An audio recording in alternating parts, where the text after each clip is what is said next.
Hello students, तो अभी हम क्या देख रहे हैं? न्यूटन्स लॉज ऑफ मोशन देख रहे हैं। फर्स्ट लॉ हम लोगों ने देखा था और फिर सेकंड लॉ भी देखा था हमने। तो सेकंड लॉ में हमने क्या देखा था कि rate of change in linear momentum is equal to क्या होता है? Applied external force.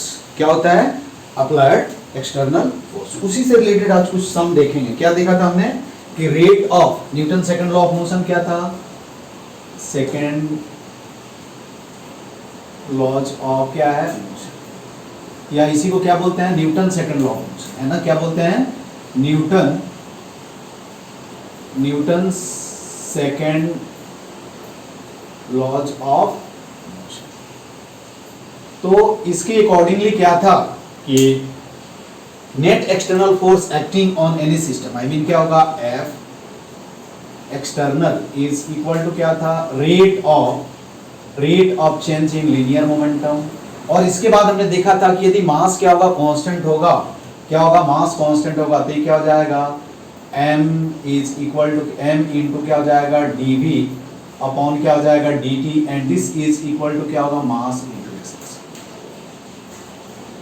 ये हमने देखा था, ठीक है। क्या देखा था कि external force acting on any object और सिस्टम इज इक्वल टू क्या होगा? Rate of change in its linear momentum. And यदि मास कांस्टेंट होगा तो हम क्या लिखेंगे? मास इनटू क्या लिखेंगे? Acceleration. I mean net external force is equal to क्या होगा? Mass into acceleration provided mass of the object is remain constant. उसके बाद हमने यहां से एक कॉन्सेप्ट देखा था कि अब देखो यहां से हम आते हैं। पहले हमने यहां देखा था कि देखो F एक्सटर्नल, अब क्या होगा? F external is equal to क्या होगा? Mass into acceleration. F external का मतलब क्या होगा? कि sum of all external forces. ये क्या होगा? सम ऑफ क्या होगा? वेक्टर सम ऑफ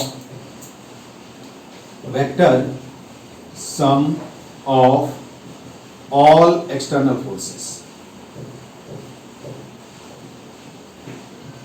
या vector sum of all forces. Internal forces जो होता है वो क्या होता है? कैंसिल हो जाता है। आगे मैं बताऊंगा, Newton third law of motion हम पढ़ेंगे तो वहां तुमको मालूम चल जाएगा कि इंटरनल फोर्स एक दूसरे को क्या करता है? कैंसिल कर देता है। तो इसलिए हम external force, I mean internal force की वजह से लीनियर मोमेंटम में कोई क्या होगा? चेंज नहीं होगा।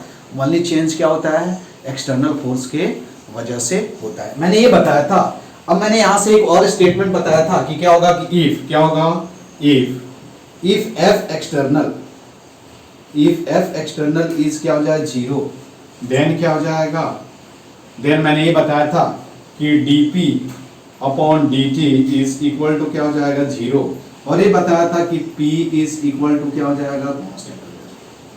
मैंने ये बताया था कि दिस इज कॉल्ड क्या होगा? Conservation of linear momentum. According to conservation of linear momentum, if the net external force acting on any system or object is zero, then its linear momentum will be remain constant. क्या होगा? linear momentum will be remain constant. This is called conservation of linear momentum.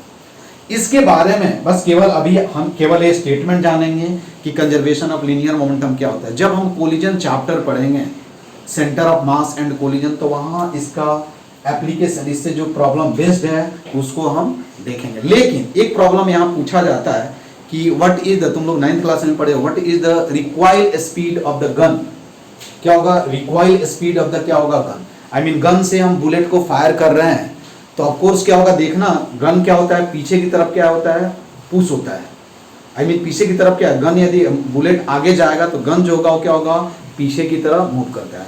तो just after firing the velocity by which the gun will move back is called recoil velocity of the gun. क्या होगा?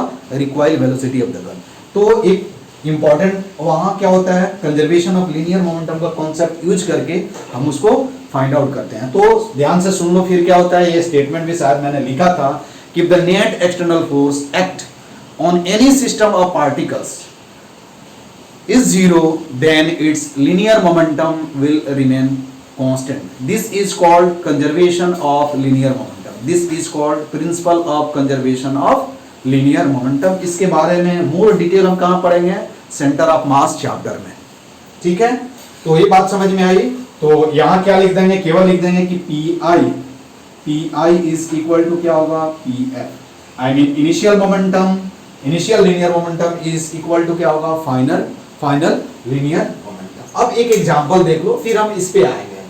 अभी इस पे हम बाद में आएंगे, केवल क्या है पहले हम इसके बारे में पढ़ेंगे। अभी एक एग्जांपल देखो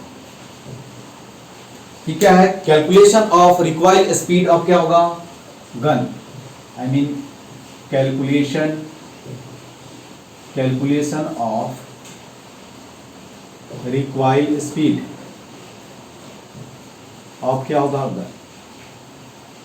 अब देखो मैं यहां हमेशा क्या है एक्सटर्नल फोर्स बोल रहा हूं, एक्सटर्नल फोर्स डिपेंड किस पे करता है कि हम सिस्टम किसको मानते हैं, ठीक है। अब जैसे मान लो कि क्या है, जैसे ध्यान से देखो, हमने क्या मान लिया, इसको हमने क्या किया, इसको मैं पुश कर रहा हूं। यदि मैं अपने आप को और इस बोर्ड को सिस्टम मान लूं तो ये क्या हो जाएगा, जो मैं फोर्स इस पे एक्सर्ट कर रहा हूं वो क्या हो जाएगा, इंटरनल फोर्स हो जाएगा। जितने फोर्स से मैं इसको क्या बोर्ड के पुश करूंगा उतना ही फोर्स बोर्ड भी क्या होगा, मुझ पे अप्लाई करेगा।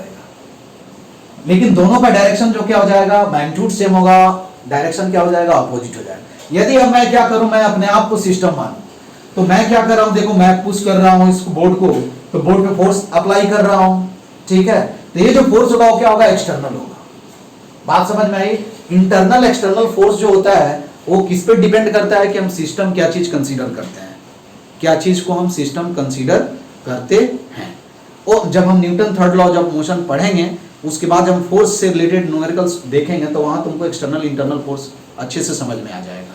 तो याद रखना कि वो डिपेंड करता है कि हम सिस्टम किसको मानते हैं। बात समझ में आई कि एक्सटर्नल फोर्स इंटरनल फोर्स क्या है, वो सिस्टम पे डिपेंड होता है। यदि मैं एक बॉल को ड्रॉप कर रहा हूं, अर्थ और बॉल को सिस्टम मानूं तो ग्रेविटेशनल फोर्स क्या हो जाएगा, इंटरनल फोर्स हो जाएगा। लेकिन यदि केवल मैं बॉल को ही सिस्टम मानूं तो ग्रेविटेशनल फोर्स क्या हो जाएगा, एक्सटर्नल फोर्स हो जाएगा। तो external force internal force depend करता है सिचुएशन पे कि हम सिस्टम किसको मानते हैं। बात समझ में आया। अब कैलकुलेशन अब क्या होगा, required speed of the gun, इसको हम क्या करेंगे, by using conservation of linear momentum को यूज करके हम क्या करेंगे, इसको सॉल्व करेंगे। देखो यही क्या है, गन है, this is nothing but the gun.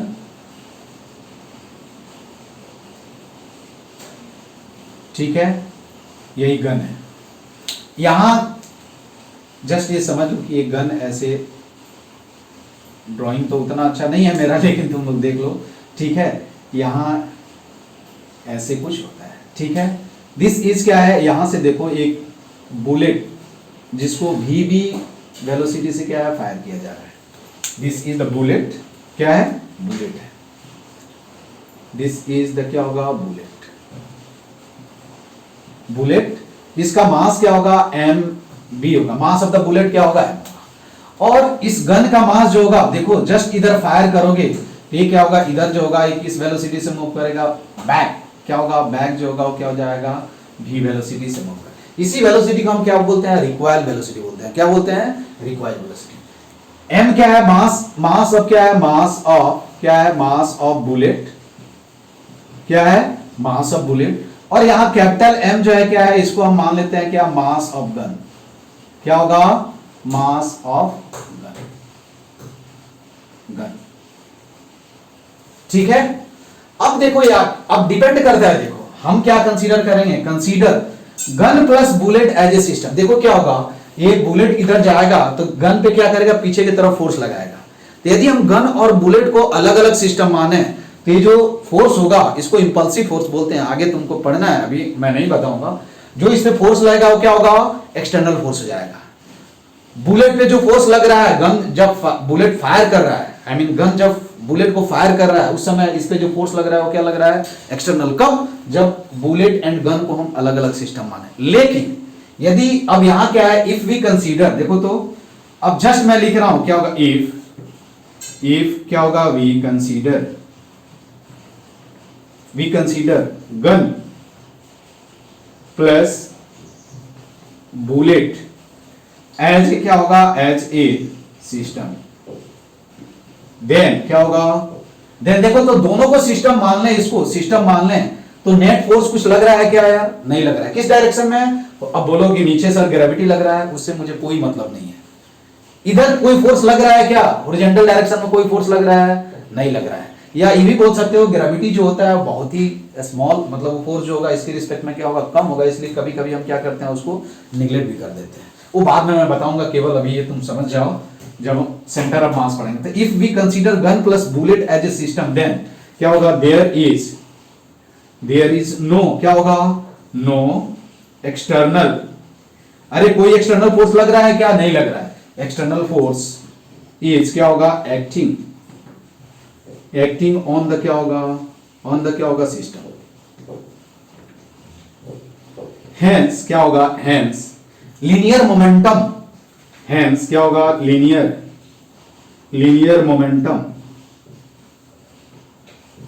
Momentum of the क्या होगा, ऑफ द सिस्टम। सिस्टम का मतलब क्या हुआ, gun plus bullet, system remain क्या होगा, रिमेन कांस्टेंट। क्या हो जाएगा, कांस्टेंट हो जाएगा। क्या हो जाएगा, कांस्टेंट हो जाएगा। तो हम क्या लिख सकते हैं, इसका मतलब क्या होगा, इसका मतलब क्या होगा, P जो होगा क्या हो जाएगा, P इज इक्वल टू क्या हो जाएगा, कांस्टेंट। ठीक है, क्या हो जाएगा, P क्या हो जाएगा, कांस्टेंट हो जाएगा। क्या हो जाएगा, P कांस्टेंट हो जाएगा। अब हम यहां से इसका मतलब क्या होगा, P कांस्टेंट का मतलब क्या हुआ कि P initial and P final क्या हो जाएगा, सेम हो जाएगा। यही होगा ना यार। तो हम लिख सकते हैं P initial is equal to क्या होगा, P फाइनल। P इनिशियल का मतलब क्या हुआ, सिस्टम का मतलब क्या हुआ, गन प्लस बुलेट। ठीक है, तो ये क्या हुआ, P I का मतलब क्या हुआ, linear momentum of the bullet gun system before firing of bullet, just before firing of bullet। क्या होगा, linear momentum of क्या होगा, linear momentum of bullet plus gun system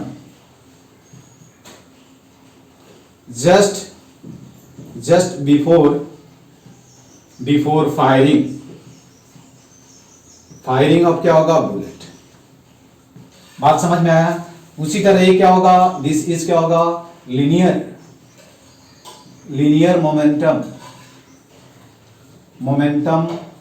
momentum of क्या होगा, ऑफ बुलेट प्लस क्या हो जाएगा, gun system just after firing of क्या हो जाएगा, बुलेट।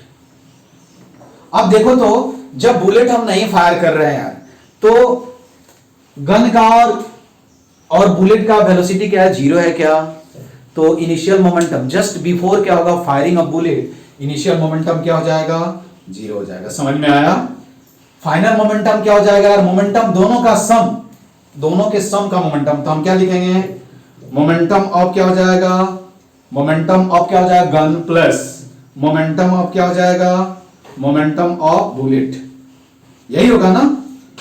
अब देखो इसको हम लिख सकते हैं, V इज इक्वल टू क्या लिख सकते हैं, minus small m capital M। क्या हो जाएगा, माइनस साइन क्या इंडिकेट कर रहा है कि क्या होगा, the velocity of gun is always क्या होगा, opposite to the direction of क्या होगा, वेलोसिटी ऑफ बुलेट। तो इसी वेलोसिटी को हम क्या बोलते हैं, रिक्वाइल वेलोसिटी बोलते हैं, या रिक्वाइल स्पीड। स्पीड यदि आपसे पूछा जाए तो हम क्या करेंगे, स्पीड कभी नेगेटिव नहीं होता, तो हम यहां क्या करेंगे, इसको हम क्या बोलेंगे, recoil velocity of the gun, recoil velocity of the क्या होगा, ऑफ द।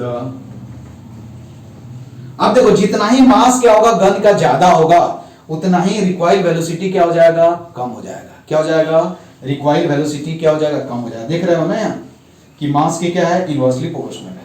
तो this is nothing but the mass of gun, this is mass of the bullet, this is velocity. Speed पूछा जाए तो v इज इक्वल टू क्या लिखेंगे, m upon capital M into क्या हो जाएगा, v।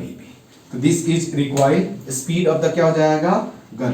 तो एक एग्जांपल हमने देखा कंजर्वेशन ऑफ लीनियर मोमेंटम पे। इसके बाद हम सेंटर ऑफ मास में कहीं ये क्वेश्चन पूछा जाएगा।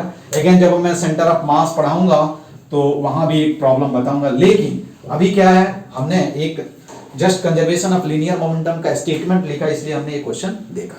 तो ये क्या होगा, तो रिक्वायर्ड स्पीड क्या होगा, क्या चीज पे डिपेंड करेगा, मास of the bullet, velocity of the bullet and mass of the gun. ठीक है, ग्रेटर द क्या होगा, larger the mass of the gun, smaller will be the required speed and vice versa. क्या होगा, वाइस वर्सा। तो this is क्या होगा, एक लिख लेना तुम लोग, गन।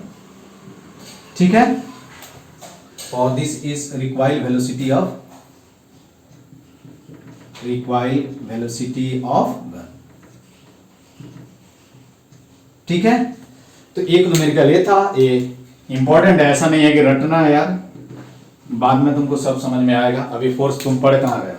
अब हम क्या देखेंगे, कुछ चेंज इन लीनियर मोमेंटम से क्या है क्वेश्चंस देखेंगे। ठीक है, क्या है, चेंज इन लीनियर मोमेंटम से रिलेटेड क्वेश्चन देखेंगे। फिर फोर्स क्या होगा, देखो फोर्स जब भी पूछा जाए, जैसे कि एग्जांपल लिखते हैं, है ना, देखो ये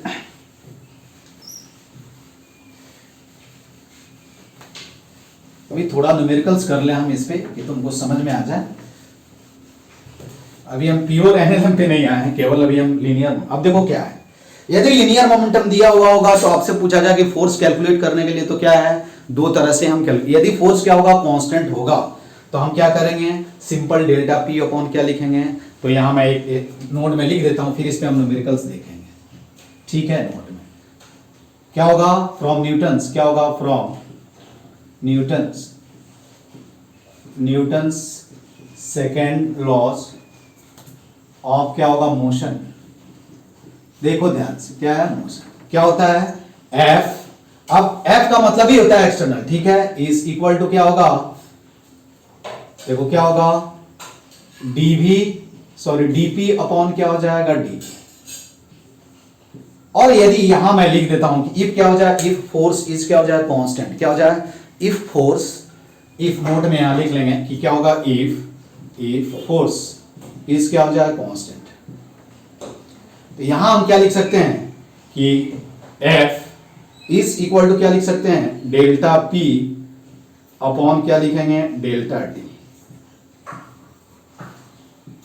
क्या होगा, डेल्टा P, ये सिंपल क्या होगा, change in linear momentum upon क्या होगा, time taken to change in linear momentum. याद रखना है, डेल्टा T क्या है, time taken to change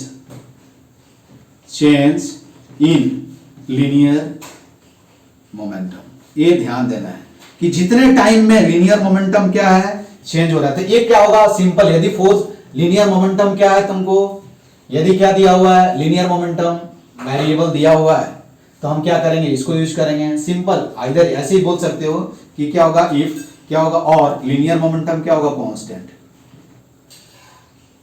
linear momentum का magnitude constant, linear momentum constant नहीं होगा क्योंकि वेक्टर क्वांटिटी है। ठीक है, एफ फोर्स कांस्टेंट और लीनियर मोमेंटम का क्या होगा, मैग्नीट्यूड, ये भी लिख लेना, magnitude of linear momentum.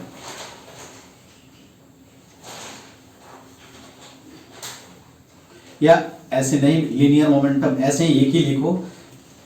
T क्या होगा, टाइम का फंक्शन होगा, तब ये क्या हम सकते हैं, डिफरेंशिएट कर सकते हैं। अगर क्या हो जाएगा, डिफरेंशिएट नहीं करेंगे, क्या होगा, डायरेक्ट क्या करेंगे, ऐसे लिखेंगे। ठीक है, तो time taken to change in linear momentum, ये क्या होगा, चेंज इन क्या होगा, लीनियर मोमेंटम। अब एक पॉइंट यहाँ ये भी ध्यान देना है, इसी पे आज न्यूमेरिकल हम देखेंगे। चेंज का मतलब क्या होता है, देखो ऑलवेज क्या लिखेंगे, यहाँ एफ एक्सटर्नल इक्वल टू क्या लिखेंगे, फाइनल लीनियर मोमेंटम माइनस क्या लिखेंगे, इनिशियल लीनियर मोमेंटम अपॉन क्या होगा, डेल्टा टी। ठीक है, क्या होगा, फाइनल लीनियर मोमेंटम अपॉन क्या हो जाएगा, initial linear momentum, this is upon time taken to change the linear momentum. हमेशा डेल्टा टी क्या है, time taken to change the linear momentum. क्या है, time taken to change the linear momentum. This is क्या होगा, initial linear momentum. ठीक है, this is क्या होगा, final linear momentum and this is force. ठीक है, जैसे देखो कि ये पार्टिकल है, क्वेश्चन देखो, तो हम क्या करेंगे, इस पे आज न्यूमेरिकल देखेंगे। ठीक है, जब भी तुमसे फोर्स कोई पूछे तो दो तरह से, एक तो चेंजिंग लीनियर मोमेंटम निकालो, देखो कितना टाइम लग रहा है लीनियर मोमेंटम को चेंज होने में, उससे क्या करो डिवाइड कर दो, तो तुमको क्या मिल जाएगा, फोर्स मिल जाएगा। यदि लीनियर मोमेंटम क्या है, टाइम का फंक्शन है, तो उसको क्या करो डिफरेंशिएट करो, देखो तो क्या मिल जाएगा, फोर्स मिल जाएगा। जिससे एक एग्जांपल देखो क्या है, ये पार्टिकल इज क्या है, is moving in XY plane, ये particle is moving in XY plane under the, क्या होगा, अंडर द एक्शन ऑफ, ये क्या होगा, फोर्स। इफ क्या होगा, if linear momentum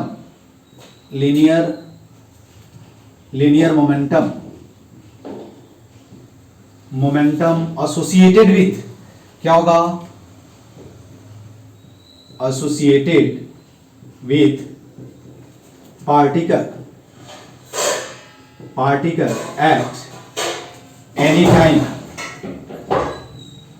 time t is given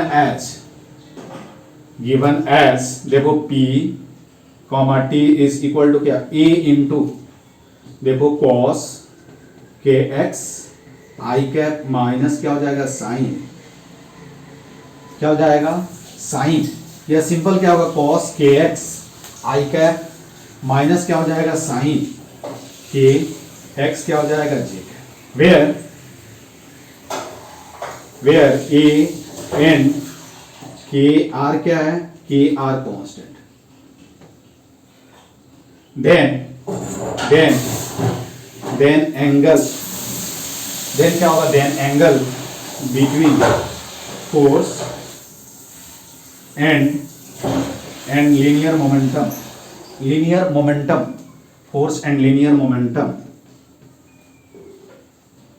momentum is, अब तुमको बताना है कि यहां क्या होगा, देखो 0 डिग्री, बी क्या है 45 डिग्री, सी क्या है 90 डिग्री एंड डी क्या है 180 डिग्री, तुमको ये बताना है।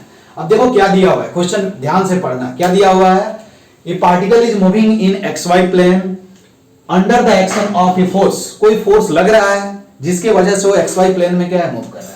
If linear momentum associated with the particle at any time t is given as p of t, a into क्या है cos kx i cap plus क्या है sin kx j cap, where a and k are constant, then angle between force and linear momentum क्या है, आपको calculate. तो सबसे पहला काम क्या है, देखो दो कॉन्सेप्ट इसमें यूज होगा। एक तो सबसे पहले आपको लीनियर मोमेंटम दिया हुआ है, तो आप कैसे फाइंड आउट करोगे, पहले फोर्स फाइंड आउट करोगे। फोर्स कैसे फाइंड आउट करोगे, by using Newton's second laws of motion. Force मिल गया तो फोर्स और मोमेंटम मिल गया। अब जब हम एंगल कैलकुलेट करते हैं तो इसमें वेक्टर का यूज है। एंगल कैसे, जब मैं वेक्टर पढ़ा रहा था तो आप लोगों को बताया था कि how to calculate angle between two vectors. मैंने बताया था कि क्रॉस प्रोडक्ट यूज नहीं करते हैं, क्यों नहीं करते हैं भी बताया था। तो जनरली जब एंगल कैलकुलेट करना होता है तो हम क्या यूज करते हैं, dot product of two vectors. तो पहला क्या है, आपको Newton's first law of motion use करके आपको क्या करना है, यहां फोर्स निकालना है। उसके बाद दो वेक्टर का डॉट प्रोडक्ट का कॉन्सेप्ट यूज करना है, तो आसानी से क्या हो जाएगा, एंगल मालूम चल जाएगा। क्वेश्चन समझ में आया। अब हम आते हैं इसको सॉल्व कैसे करेंगे,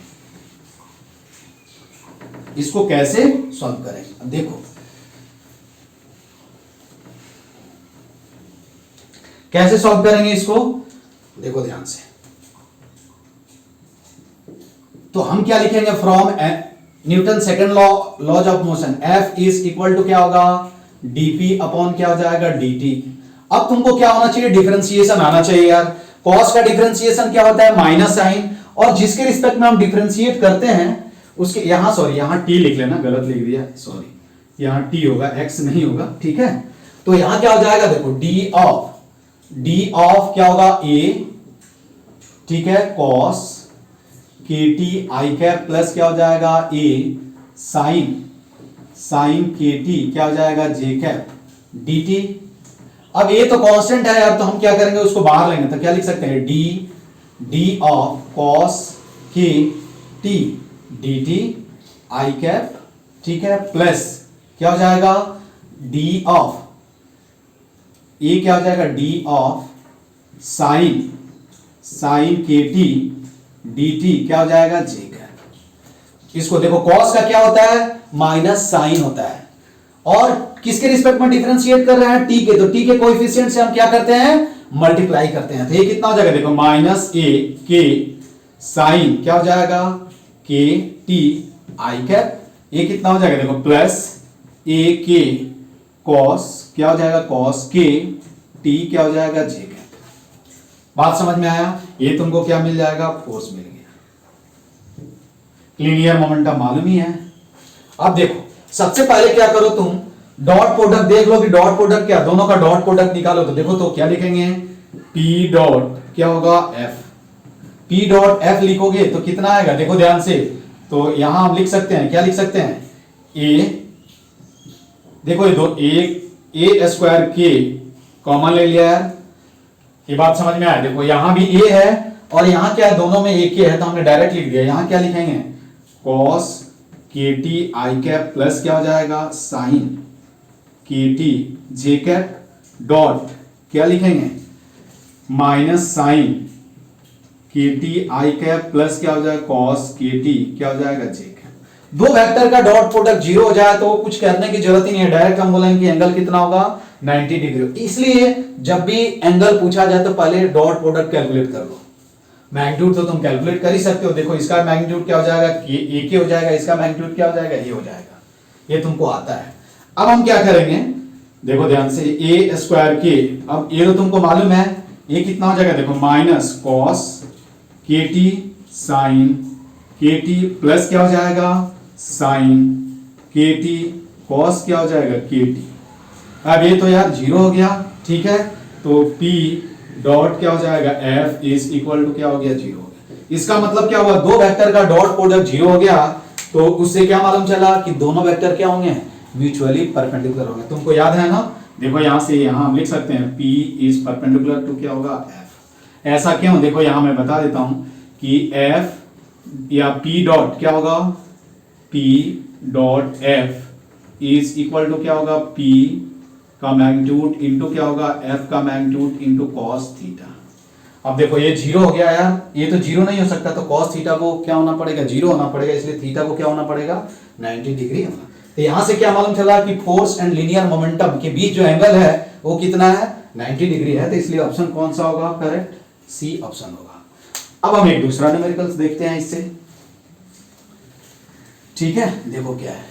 तो इसमें कॉन्सेप्ट क्या था, Newton second law of motion plus क्या था, scalar product of two vectors को यूज करेंगे, तभी क्या मिलेगा आपको, फोर्स मिलेगा। अब दूसरा एक न्यूमेरिकल देखते हैं, ठीक है, देखो क्या आया। एक क्वेश्चन ये है कि यहां ये पूछा गया है, देखो ध्यान से, कि क्या है, वर्टिकल कोई रिजिड वॉल है, क्या है, रिजिड वॉल है। रिजिड का मतलब क्या हुआ, फिक्स्ड, रिजिड वॉल, ठीक है। ये कोई क्या है, ऑब्जेक्ट है जिसका क्या है, बॉल है, मान लो ये क्या है, बॉल है, बॉल, इसका मास क्या है, m है, ये यहां से जा क्या इनर्ट वेलोसिटी से क्या हो रहा है, मूव कर रहा है, और जाकर के यहां क्या हो रहा है, कोलाइड हो रहा है, क्या हो रहा है, कोलाइड हो रहा है। ये नॉर्मल से कितने एंगल पे, दिस इज हम मान लें theta, this is called impact point, और क्या होगा, कोलिजन पॉइंट। आई मीन क्या है, देखो ये वॉल है, हम क्या कर रहे हैं, कुछ एंगल पे बॉल फेंक रहे हैं, ठीक है, ये कितने वेलोसिटी से जा रहा है, कांस्टेंट वेलोसिटी से v नॉट, और ये दिया होगा कि यदि ये कोलाइड होने के बाद क्या होगा, कोलाइड होने के बाद यदि सेम वेलोसिटी से क्या हो रहा है, रिबाउंड कर रहा है, ये क्या कर रहा है, सेम वेलोसिटी से क्या कर रहा है, रिबाउंड कर रहा है, ठीक है, v वेलोसिटी से, तो और सेम एंगल पे थीटा पे, ठीक है। तो ये इसका मास क्या है, m है यार, देखो ये क्या है, पॉइंट ऑफ कोलिजन, इसको हम क्या बोलेंगे, पॉइंट ऑफ कोलिजन। और इसी को क्या बोलेंगे? Impact, point of impact. क्या बोलते हैं? Point of impact. क्या बोलते हैं हम? Point of impact. तो क्वेश्चन तुम लिख सकते हो, a ball of mass m moving is, क्या होगा? ए बॉल, क्वेश्चन लिख देता हूं, ए बॉल ऑफ क्या होगा? मास m,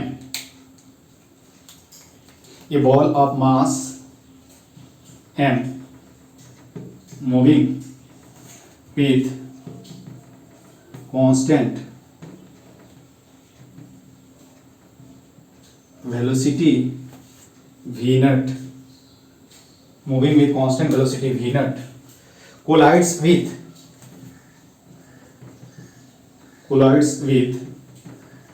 a vertical rigid wall as shown in the figure, as shown in the, क्या होगा? in the figure। ठीक है। if क्या होगा?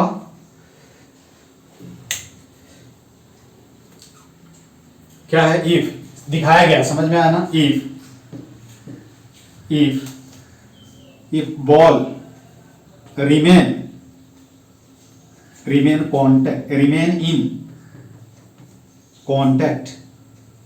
contact with, क्या होगा? with the wall for, क्या होगा? for delta t सेकेंड, ये दिया रहेगा सेकेंड, then find, ठीक है, then find change in linear momentum। क्या होगा? change in linear momentum of the ball, then find change in linear momentum of the ball। B क्या है? Force exerted. देखो तो ये क्या होगा? कोलाइड होगा तो ऑफ कोर्स क्या होगा? वॉल जो होगा बॉल पे क्या करेगा? फोर्स एक्सर्ट कर, उसी के वजह से तो क्या होगा? लीनियर मोमेंटम में चेंज होगा यार। फोर्स नहीं लगेगा तो लीनियर मोमेंटम में कभी चेंज होगा? नहीं होगा।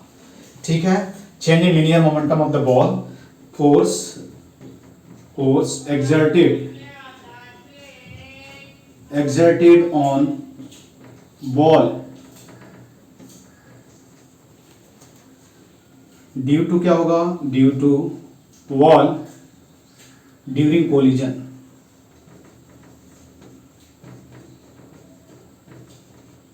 ठीक है। क्या होगा? During collision. इसको दो मेथड से सॉल्व करेंगे। देखो सबसे पहले हम क्या है? एक्स एक्सिस इधर मान लेते हैं और वाई एक्सिस क्या है? इधर मान लेते हैं। ठीक है। तो ये तुमको बताना है, ये ऑब्जेक्टिव क्वेश्चन भी हो सकता है। चेंज इन लीनियर मोमेंटम का 4 ऑप्शन भी हम लिख सकते थे, लेकिन हमें अब देखो m क्या है? Method first m1 change in linear momentum पूछा गया है, तो चेंज इन लीनियर मोमेंटम क्या होता है? सिंपल क्या होता है बता सकते हो? Change in linear momentum is equal to क्या होगा? Delta p is equal to क्या होगा? pf माइनस क्या हो जाएगा? pi। pf का मतलब क्या हुआ? कि just before collision, sorry pf का मतलब क्या होगा? Just after collision, linear momentum of the ball just after collision क्या होगा? लीनियर मोमेंटम ऑफ द, क्या होगा? Of the ball just after, क्या होगा? After collision.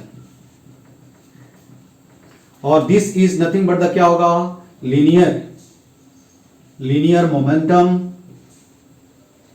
Momentum of ball just before collision.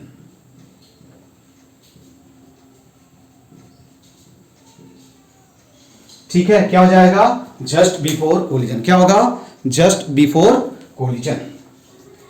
अब देखो यदि मुझे मालूम चल जाए कि इनिशियल एंड फाइनल मोमेंटम के बीच, देखो इनिशियल मोमेंटम का डायरेक्शन क्या है? यहां मैं ड्रॉ कर रहा हूं, देखो ध्यान से। ये रिजिड वॉल है, यही क्या है? नॉर्मल है। This is normal at the, क्या होगा? Point of impact. Normal at point of, क्या होगा? Point of impact. ठीक है, ये नॉर्मल है। देखो इनिशियल मोमेंटम का डायरेक्शन क्या है यार, यही है थीटा। देखो तो P I is equal to क्या होगा, एम इंटू वी नट। इसका डायरेक्शन क्या होगा, ऐसे होगा, यही होगा ना इनिशियल मोमेंटम का डायरेक्शन यार। फाइनल मोमेंटम का डायरेक्शन क्या होगा, this is nothing but the initial direction of initial momentum. ठीक है, फाइनल मोमेंटम का डायरेक्शन क्या होगा, ये हो जाएगा, ये तुम्हारा क्या हो जाएगा, दिस इज क्या होगा पी एफ, और ये क्या हो जाएगा एम वी नट। देखो तो दोनों इनिशियल एंड फाइनल मोमेंटम के बीच एंगल कोई पूछे, यदि अपने को मालूम चल जाए, ठीक है, दिस इज फाइनल मोमेंटम का direction, this is initial momentum का डायरेक्शन। तो देखो तो ये एंगल ए थीटा है, ये भी थीटा है, तो ये कितना हो जाएगा, यहां एक चीज दिया हुआ है क्या कि P I is equal to क्या है, P F is equal to M V naught दिया हुआ है ना यार। अरे मैग्नीट्यूड तो सेम ही है ना, एम वी नट, ठीक है। अब क्या होगा, ए थीटा है तो ये भी थीटा होगा, तो इन दो वेक्टर के बीच एंगल क्या होता है, मैंने बताया था कि जब क्या होगा, एक का हेड दूसरे के टेल से कनेक्टेड होते, ये नहीं होता, हम क्या करते हैं, थोड़ा उसको क्या करते हैं, पीछे की तरफ एक्सटेंड, ये वाला एंगल होगा दो वेक्टर के बीच, यही होगा ना यार। क्या हो जाएगा, दो वेक्टर के बीच एंगल, ये कितना हो जाएगा 180 माइनस क्या हो जाएगा 2 थीटा, क्या हो जाएगा 180 माइनस क्या हो जाएगा 2 थीटा हो जाएगा। अब तो सिंपल है यार, मैग्नीट्यूड तो हम लिख सकते हैं, दो वेक्टर के डिफरेंस का मैग्नीट्यूड क्या होगा, बताओ जल्दी। डेल्टा पी का मैग्नीट्यूड इज इक्वल टू क्या होगा, देखो तो P F square plus P I square plus या माइनस नहीं minus 2 P I P F into cos angle between two vectors कितना होगा 180 माइनस क्या हो जाएगा 2 थीटा। इसको देखो पी आई पी एफ, तो डेल्टा पी इसका मैग्नीट्यूड जो होगा वो क्या हो जाएगा, ये तो सेम है यार, तो हम लिख सकते हैं यहां, इसको पी नट मान लेते हैं, बाद में वैल्यू रख देंगे, तो P two P naught square into क्या हो जाएगा 1 प्लस कॉस 2 थीटा। ये कितना हो जाएगा 1 plus cos 2 theta is equal to क्या होता है, क्या होगा 2 कॉस स्क्वायर थीटा बाई क्या होता है 2 होता है, क्या होगा 2 कॉस स्क्वायर थीटा बाई क्या हो जाएगा 2। ठीक है, तो यहां से देखो क्या हो जाएगा, डेल्टा पी का मैग्नीट्यूड इज इक्वल टू क्या हो जाएगा 2 पी नट, ठीक है, कॉस थीटा, यही होगा ना, अरे यही होगा ना, और यहां वैल्यू रख दोगे तो delta P is equal to 2 M V naught cos theta. ये चेंज इन लीनियर मोमेंटम मालूम चल गया। अब यदि आपसे कोई पूछे कि इस बॉल पे कितना फोर्स लगेगा और क्या होगा, फोर्स किधर लगता है, चेंज इन लीनियर मोमेंटम के डायरेक्शन में, तो बॉल पे फोर्स कितना लगेगा या चेंज इन लीनियर मोमेंटम मालूम है, तो न्यूटन्स लॉज ऑफ मोशन से क्या होता है, F इज इक्वल टू क्या होगा, मैग्नीट्यूड लिख रहा हूं, डेल्टा P अपॉन क्या होगा डेल्टा T, तो ये कितना हो जाएगा 2m v naught cos theta upon क्या हो जाएगा डेल्टा T। तो ये this is nothing but the क्या होगा, फोर्स ऑन द क्या होगा ball, force on the ball due to क्या होगा वॉल, क्या होगा force exerted on ball due to क्या होगा, ड्यू टू वॉल। ठीक है, ये तो तुमको मालूम है। अब डेल्टा टी क्या है, कितने टाइम तक वो कांटेक्ट में रहा, यहां वैल्यू रख दोगे आंसर आ जाएगा। दूसरा मेथड क्या है, उससे मैं बता रहा हूं कि दूसरे मेथड से हम इसको कैसे सॉल्व करेंगे। ठीक है, कि दूसरा मेथड क्या है, तो एक ए रिजल्ट होगा। दूसरा मेथड मैं बता रहा हूं, देखो M2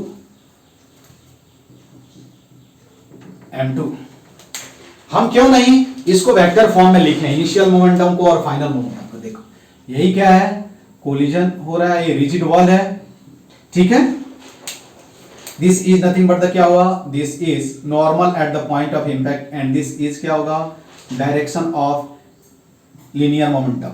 हमने क्या माना है, देखो ध्यान से, this is x axis, this is क्या होगा, इधर क्या होगा आई कैप, इधर क्या हो जाएगा जे कैप। तो यही क्या है, इनिशियल मोमेंटम का डायरेक्शन हो गया। इसका मास क्या है m, तो पी आई क्या हो जाएगा, देखो एंगल थीटा दिया हुआ है, तो ये क्या हो जाएगा एम भी, अब देखो ये थीटा है तो इधर भी क्या हो जाएगा, इधर क्या हो जाएगा थीटा, तो देखो तो इधर जो कंपोनेंट होगा ये क्या हो जाएगा एम भी नट क्या होगा कॉस थीटा, और इधर जो कंपोनेंट होगा वो क्या हो जाएगा एम भी नट साइन थीटा। अरे ये बात समझ में आया। अब हमने क्या किया, वॉल के परपेंडिकुलर और वॉल के अलोंग क्या किया, कंपोनेंट रिजर्व कर दिया। ठीक है, अब कोलिजन के बाद वो क्या होगा, ऐसे टर्न हो जाएगा यार, टर्न होगा ना, तो एक इधर मूव कर रहा है, इधर अगेन ए एंगल क्या है, थीटा है। अब देखो तो यहां just after collision linear momentum का डायरेक्शन कैसे हो गया यार, ऐसे हो गया। ए एंगल क्या दिया हुआ है आपको, थीटा दिया हुआ है। तो इधर क्या हो जाएगा देखो तो M V naught sine theta, और ये क्या हो जाएगा एम वी नट क्या हो जाएगा कॉस थीटा। बात समझ में आया? तो हम लिख रहे हैं कि linear momentum just before collision क्या होगा, linear momentum, linear momentum of ball just before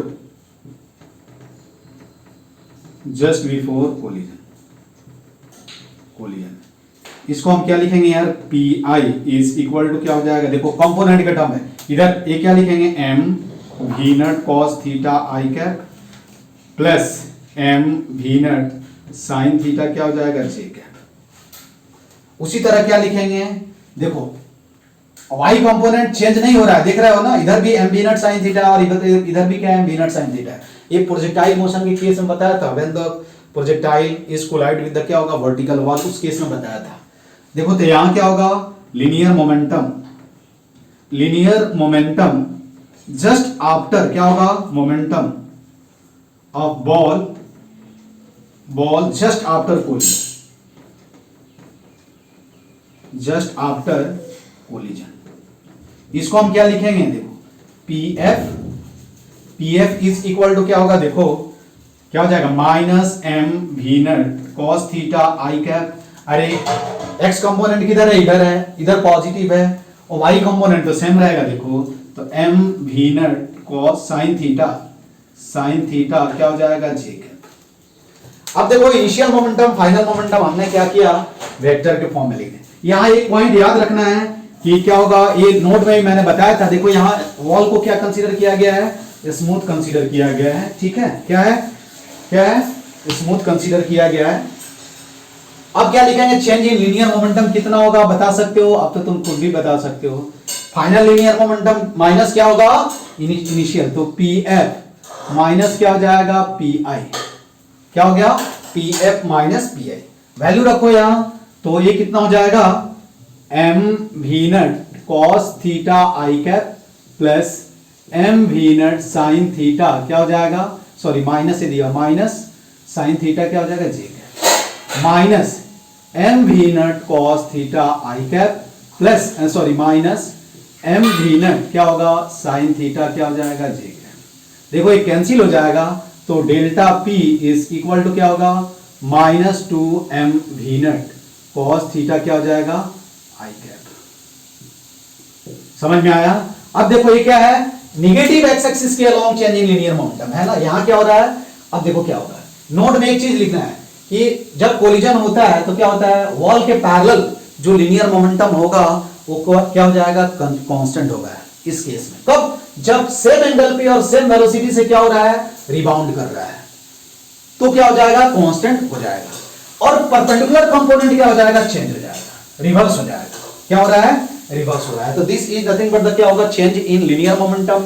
अब हम क्या लिखेंगे, F extra I mean force is equal to क्या होगा डेल्टा पी अपॉन क्या लिखेंगे, delta T is equal to क्या लिखेंगे minus two M V naught cos theta I cap upon क्या होगा डेल्टा टी। अब देखो तो फोर्स किधर लग रहा है, माइनस का मतलब क्या हुआ, देखो फोर्स ऑलवेज किधर लगेगा चेंज इन लीनियर मोमेंटम के डायरेक्शन में। तो बॉल का लीनियर मोमेंटम किधर चेंज हो रहा है, डेल्टा पी किधर है इधर है, इसलिए क्या हो रहा है आई मीन सिंपल याद रखना है, force on the ball will act क्या होगा in the direction of change in linear momentum. ठीक है, क्या होगा चेंज इन लीनियर मोमेंटम। तो यहां फोर्स किधर लग रहा है, फोर्स किधर लग रहा है लेफ्ट लग रहा है, किधर लग रहा है लेफ्ट लग रहा है। तो ये तुमको क्या मिल गया वेक्टर फॉर्म में चेंज इन लीनियर मोमेंटम। यहां नोट में क्या लिखना है तो क्या होगा कि व्हेन क्या होगा ball after collision rebound with the same speed at same angle with normal, क्या होगा व्हेन जस्ट आफ्टर क्या होगा just after collision if ball will क्या होगा रिबाउंड, रिबाउंड विथ क्या होगा, with same speed, same speed and at same angle with normal, with normal क्या होगा, नॉर्मल टू द क्या होगा, to the wall, normal to the wall. Then क्या होगा, देन ये ध्यान देना है, देन क्या हो जाएगा, देन 2 पॉइंट लिख लो तुम, क्या होगा, फिर हम वैल्यू रख लेते हैं, मास कुछ रख लें, वेलोसिटी कुछ रख लेंगे। देन क्या लिखेंगे, पहला पॉइंट में क्या होगा, देन ए में देखो क्या होगा, component of linear momentum, component of क्या होगा, linear, linear momentum, momentum of ball along the wall, the wall क्या होगा, wall remain unchanged, remain unchanged, I mean wall के पैरेलल जो कंपोनेंट होगा वो क्या होगा, चेंज नहीं होगा, क्या हो जाएगा, चेंज नहीं होगा। तो हम क्या लिखेंगे, देखो P I Y is equal to क्या लिखेंगे, पी एफ वाई,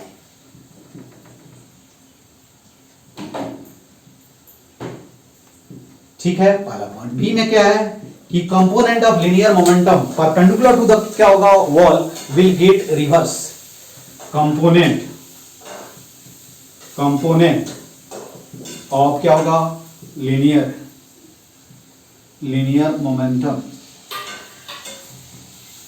मोमेंटम क्या हो जाएगा, अलोंग द क्या हो जाएगा, component of linear momentum perpendicular to the क्या होगा, to the wall will get reverse, will get reverse,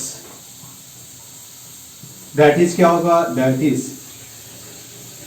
PF, ठीक है, क्या हो जाएगा, PI क्या हो जाएगा, देखो PI इज इक्वल टू क्या है, MV cos थीटा है, तो PF इज इक्वल टू क्या होगा, minus MV not cos theta, ठीक है, क्या हो जाएगा, या हम ऐसे लिख सकते हैं, that is क्या लिख सकते हैं, P F is equal to क्या हो गया, माइनस पी, ठीक है, ये पैरेलल एक्स कंपोनेंट लिख देता हूं, ठीक है, पी आई एक्स और पी एफ एक्स, तो P F X is equal to क्या हो गया, पी आई एक्स।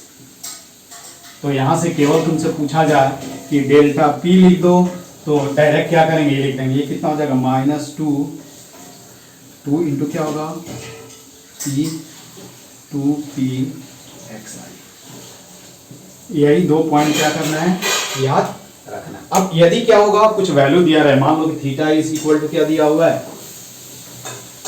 तो हम क्या करेंगे यहां, अब देखो इसमें क्या है, किसी क्वेश्चन में क्या देगा कि नॉर्मल के साथ एंगल नहीं देकर के क्या होगा, वॉल के साथ एंगल दे देगा, तो हम क्या करेंगे यार, वैल्यू केवल थीटा का चेंज कर देंगे, ठीक है। अब देखो नोट में इफ क्या दिया हुआ है, if theta is equal to 60 degree, m is equal to 3 kg, v naught is equal to क्या है, 100 मीटर पर सेकेंड, ठीक है, और delta T, I mean delta T क्या है, time of collision, I mean कितने टाइम तक वो वॉल के कांटेक्ट में रहे, 0.2 सेकेंड।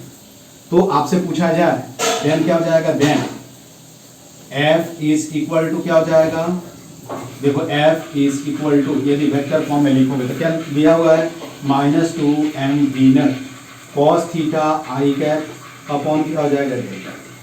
अब यहाँ वैल्यू रख दो यार, वैल्यू रखोगे तो कितना हो जाएगा, देखो वैल्यू रख दो तो delta, I mean f is equal to क्या, -2 इंटू 3 इंटू वी नॉट कितना दिया हुआ है, 100 इंटू cos 60 कितना हो जाएगा, 1/2 डिवाइडेड बाई क्या होगा, 0.2 आई कैप। तो f external is equal to क्या हो जाएगा, माइनस, देखो ये 2 से 2 कैंसिल हो जाएगा, तो -300 cos 30 यही होता है ना यार, ठीक है, अपॉन क्या हो जाएगा डिवाइडेड बाई क्या हो जाएगा, 2 न्यूटन क्या हो जाएगा आई कैप, तो ये कितना हो जाएगा F external is equal to क्या हो जाएगा माइनस 1500 न्यूटन, ठीक है, माइनस आई कैप। अब बॉल पे फोर्स इधर लग रहा है, आपसे पूछा जाए कि वॉल पे किधर फोर्स लगेगा यार, तो न्यूटन थर्ड लॉ के अनुसार देखो, तो मैं यदि वॉल को ऐसे पुश कर रहा हूं तो वॉल मुझे किधर पुश कर रहा है, ऐसे पुश कर रहा है, ठीक है। तो फोर्स एक्सर्टेड ऑन द, यहां से नोट में और एक पॉइंट लिख देंगे, फोर्स एक्सर्टेड ऑन क्या होगा वॉल, ड्यू टू क्या होगा, ड्यू टू बॉल इज क्या होगा एफ इज इक्वल टू क्या होगा 15, ठीक है, 1500 न्यूटन क्या हो जाएगा आई कैप। दोनों का मैग्नीट्यूड सेम हो जाएगा, डायरेक्शन क्या हो जाएगा रिवर्स हो जाएगा, क्या हो जाएगा डायरेक्शन क्या होगा रिवर्स हो जाएगा, ठीक है। तो ये प्रॉब्लम है, इस पे और एक दो प्रॉब्लम है जो मैं इसके बाद वाले लेक्चर में बताऊंगा आप लोगों को। तो आज की क्लास में बस इतना ही, ओके, थैंक यू।